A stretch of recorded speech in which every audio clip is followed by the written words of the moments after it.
अथात्मानकं शिवात्मानं श्रीरुद्ररूपं ध्यायेत्।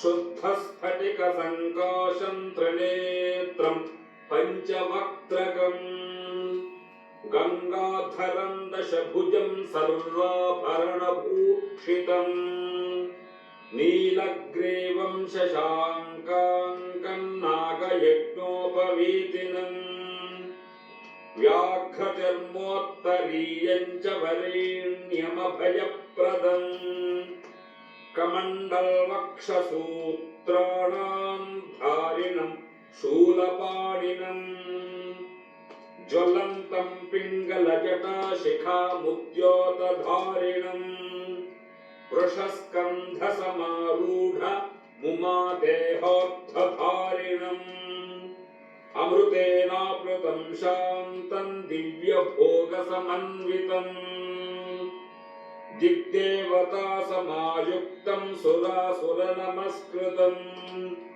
नित्यं च शाश्वतं शुद्धं ध्रुवमक्षरमव्ययम् सर्वव्यापिनमीशानं रुद्रं वै विश्वरूपिणम् एवं ध्यात्वा द्विजः सम्यक् ततो यजनमारभेत्। ఈ విధంగా